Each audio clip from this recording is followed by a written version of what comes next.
Leo, Waziri wa usalama wa kitaifa Daktari Fred Matiang'i amezuru eneo tete la Kerio Valley ambako kumeendelea kushuhudiwa uvamizi wa mifugo. Wakati wa ziara hiyo, Waziri Matiang'i amezitaka shule zote ambazo zilikuwa zimefungwa kufunguliwa, huku akiviagiza vitengo vya usalama kutoa ulinzi kwa shule zote. Matiangi ameteua kikosi maalum cha maafisa wa kukabiliana na wahalifu na kuamrisha wakuu wa usalama kuwa macho. Anapiga simu pengine kutoa taarifa muhimu kuhusu yanayojiri katika bonde la Kerio. Fred Matiang'i alifika hapa siku chache baada ya runinga ya KTN News kuangazia mauaji katika bonde la Kerio. Kinaya kikuu ni kwamba siku hii alokuja Matiang'i, watu wawili waliuawa na zaidi ya mifugo 800 kuibiwa katika eneo la Kamologon, County Elgeyo Marakwet. Bring this situation to an end kwa sababu we are unable to do any development kwa this area because of this problem. We are unable. Hata saa hii ati sasa JD ya kiongozi, job description, ati ukimaliza 5 years unakuja kusema mnipigie kura kwa sababu nilikuwa na nyinyi siku ya kulia. What kind of JD is that? Wewe uko na machinery ya kutosha. Chunguza sisi, hata mimi unichunguze. Uone kama nafanya vitu mzuri ama hapa natumia pesa ya kaunti kufanya mambo ambaye haistahili. Ni lini askari hawa ataleta bibi yake kutoka Nyeri, kutoka wapi atakuja ona mali hizi? Unaletea mtu bunduki?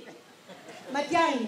Mtu wewe leta bibi yake akuje atengeneze kalgi, hakuja aone bunduki. Ama hatuna kalgi, tunanyoa ndio tukikimbia, hakuna kitu nashika kitu. Wa security mko hapa. Nataka kuwa na mkutano na nyinyi baadaye. Kuna maneno sitaki kuzungumza hapa, lakini nitawaeleza tukutana pale. Lazima tutafute suluhisho ya hii maneno. Sasa, what kind of government are we going to tell people we are if the people we lead are living this way? Hawa ndio watu tunaongoza wanaishi hivi. Alafu tunajivunia tuseme sasa sisi ni serikali. We look like an incompetent government. Yeah? Viongozi na wakazi wakamtaka bosi wa usalama kusema jambo. Tumekubaliana tufungue mashule na tumekubaliana polisi watatoa security kwa mashule zetu zote, ili watoto warudi kwa shule, walimu warudi kwa shule wafundishe.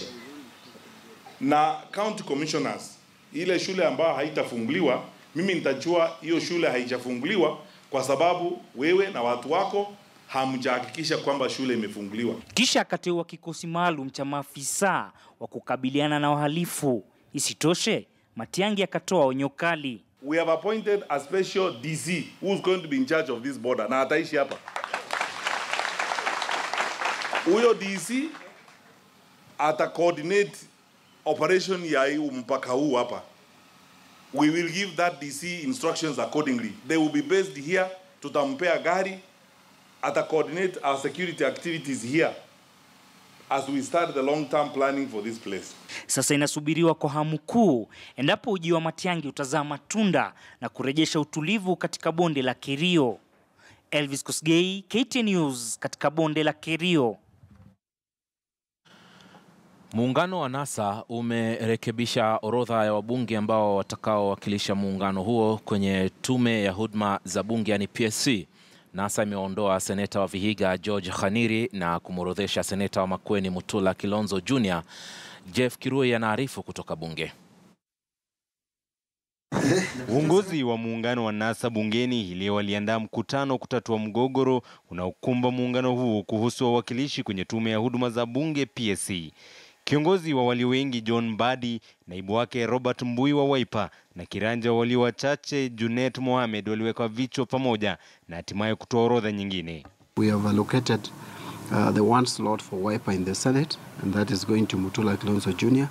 And then the National Assembly ODM has 2 slots, Aisha Juma and Gladys Wanga. So I've forwarded the 3 names to the Speaker. Kuorodheshwa kwa Mutula Kilonzo Jr. kutoka Wiper ikionekana kama mbinu ya kuzima azma ya mbunge wa Borabu Ben Momanyi ambaye chama chake kiliwasilisha jina kwa spika kwamba kimemwafikia kuwakilisha chama hicho kwenye tume hiyo. As a party we held nominations in the party. Junior did not even express interest. To me there is no Wiper name, because if letters are written left, right, center. First, you should understand that whoever wrote that letter, in my view, was not did not take due care. Seneta Mutula Junior ambaye sasa anahudumu kama kiranja wa walio wachache seneti atalazimika kujiuzulu, kisha nafasi hiyo itachukuliwa na Seneta George Haniri. Last parliament, CORD had 3 slots. The 3 slots for CORD, 2 went to ODM in the National Assembly and 1 went to Wiper in the Senate. The same arrangement we have today. Kwa mujibu wa kanuni za bunge, chama kinafuzu kupata nafasi kwenye tume ya PSC ikiwa kina 5% au zaidi ya wabunge, na Wiper kinafuzu kupata nafasi moja kutoka bunge la taifa.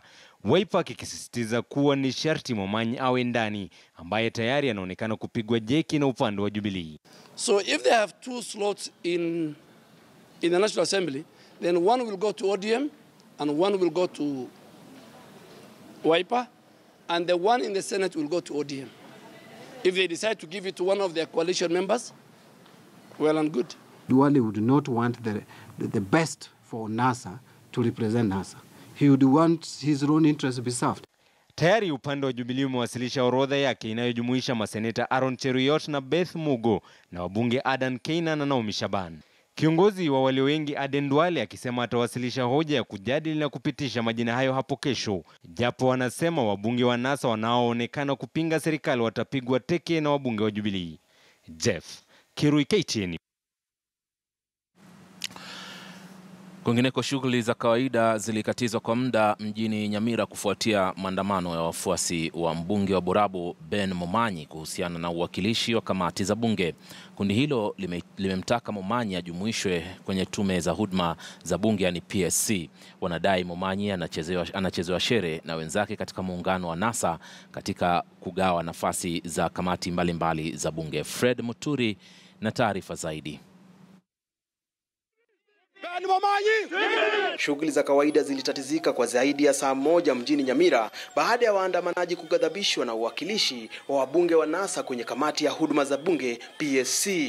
We want to tell Raila Amolo Odinga that Ben Momanyi is not a fraud and third party. We did fought for him, tukapigania vita, wengine tukarara makorokoroni, but Ben is now going to be subject. Wenyeji hao waliokuwa na ghadhabu waliandamana kutoka eneo la Konate hadi mji wa Nyamira wakiongozwa na mtetezi wa masuala ya kisiasa Charles Ondieki, huku wakiwa wamebeba mabango ya kukashifu NASA kwa kutomjumuisha mbunge wa Borabu Ben Momanyi. Na tumekataa katakata.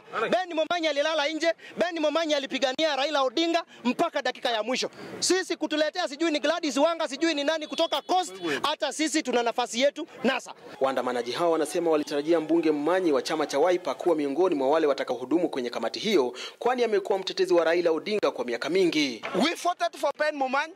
Ben Momanyi fought for NASA to get votes from Nyamira, but surprisingly, Ben is being shortchanged from the post of Public Parliamentary Service Commission. As the people of Nyamira, we want to give this strong statement to Right Honorable Raila Amolo Odinga. We supported you in 2017. Unfortunately, you have taken our support for a ride. Pia walichukua muda huo kumlimbikizia lawama Raila Odinga. This is a clear statement. If Ben Momanyi will not get that post in Parliamentary Service Commission, Right Honorable Raila Amolo Odinga, with all due respect, don't ever step in Nyamira. Nyamira, we will decide on our political future. Maandamano haya yameibua upya utata wa uwakilishi wa vyama tanzu ndani ya muungano wa NASA. Honorable Kalonzo asimame na sisi, asitugeuke, asikue kigeugeu, asikue watermelon, asimame na Mheshimiwa Ben Momanyi ndio tuweze kusonga mbele na yeye. Kwa hivyo hiyo maneno ya Parliamentary Service Commission kama Wiper sisi tulimaliza, ni slot yangu, and I will demand for it as a matter of right, wapende wasipende. Ni mvutano ulioshuhudiwa hata bungeni, na kufikia jana kiongozi wa wachache bungeni John Mbadi alikuwa na msimamo kuwa viongozi wa NASA wameafikiana kuhusu majina yao. Wale wenzetu, wale ambao tuko mlengo mmoja, mimi nawaambia hapa waziwazi kutoka nyumbani, hapa ndio nilizaliwa. Kama wanataka amani, hiyo kitu wapitishe haraka. Ben Momanyi akuwe commissioner, nianze pia kutafuta vijana kutoka hapa na mimi nipatie kazi. Fred Matiang'i, KTN News, kaunti ya Nyamira. Mvutano kati ya kaunti ya Kilifi na kampuni ya Raindrops unazidi huku bunge la kaunti hiyo, mtazamaji, likitaka kandarasi ya kampuni hiyo kufutiliwa mbali. Kampuni ya Raindrops ina kandarasi ya miaka 15 ya kupokea fedha kwa niaba ya kaunti ya Kilifi, ila maafisa wa kaunti wamekuwa wakilalama kuwa haiwajibiki. Mwenyekiti wa kamati ya bajeti katika kaunti hiyo, Albert Kiraga, amesema kumekuwa na ubaguzi wa kulipa na kandarasi hao wadogo, na kuelezea nia ya kuweka mikakati mipya ambapo kila idara itasimamia fedha ambazo zimetengwa, wala sio fedha zote kuwekwa kwenye kitita kimoja. Ambayo ilikuwa contracted, ambayo kampuni hii Raindrops inachukua 30% of the local revenue which is being collected. County government inachukua 70%.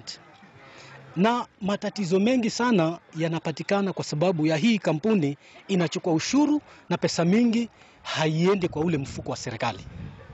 Kwa hivyo this company was contracted for almost 15 years, a contract of 15 years hapa kwa county, and we feel it is doing a lot of nothing as far as the revenue collection is concerned.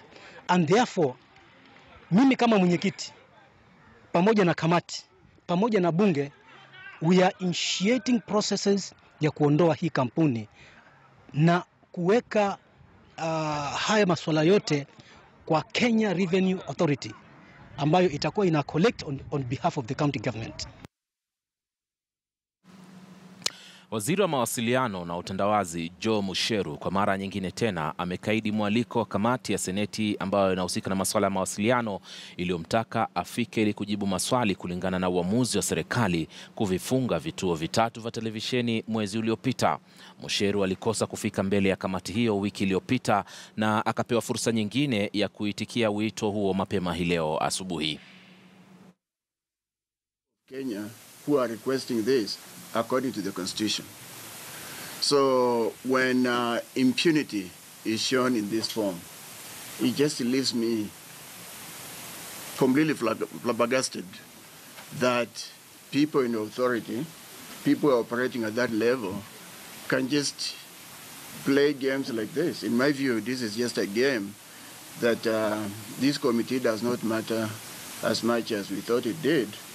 Because when we give that summon, which is according to the Constitution, and whoever is being summoned does not respond appropriately, it leaves one to wonder whether we are really being serious about the business of this country, or we're just here to keep our seats warm.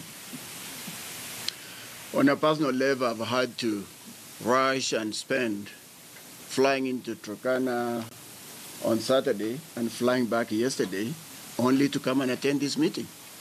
So you can imagine my disappointment that I've come here now and be told that the meeting is just another charade. Is the person we want in the meeting is not there. So you look at things like this and say, even on a personal level, do you respect the fact that I'm busy with my constituents, and as a human being, I should be accorded that respect, that I've had to rush back and forth to come and attend a meeting for which you would not be present. Kwingineko, muungano wa vyama vya wafanyikazi nchini KOTU umetoa tahadhari kwa kiongozi wa walio wengi bungeni Aden Duale kufuatia matamshi yake kumhusu katibu mkuu wa vyama vya wafanyikazi nchini KOTU Francis Atoli. Inadaiwa kwamba Duale alipendekeza kwa waziri mpya wa leba Ukur Yatani kuwaondoa katibu mkuu wa KOTU na mkurugenzi mkuu wa FKE kutoka kwa bodi ya NSSF.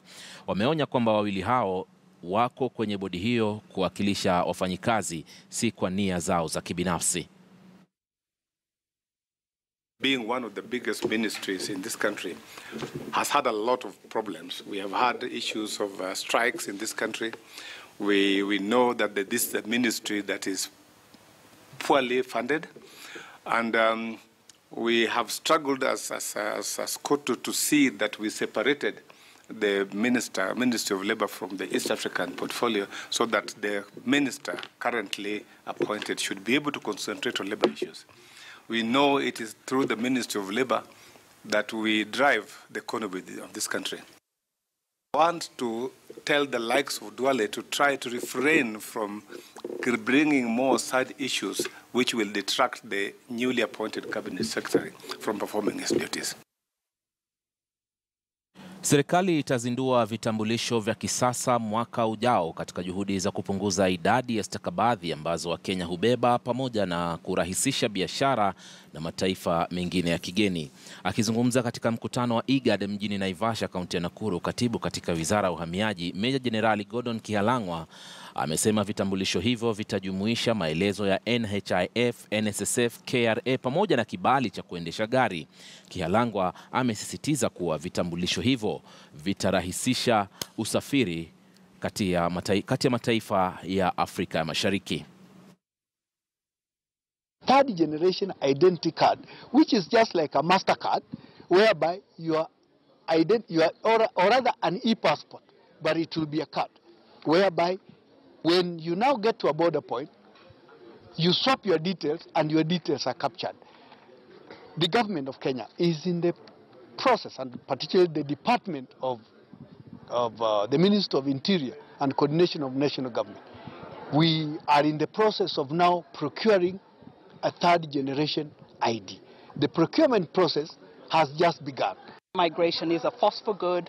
Migration should be facilitated, not impeded, and we therefore stand ready to continue to support IGAD and its member states on both enacting the protocol, but also, and equally importantly, identifying capacity gaps and beginning to address them through various programming in the respective IGAD countries. The benefits of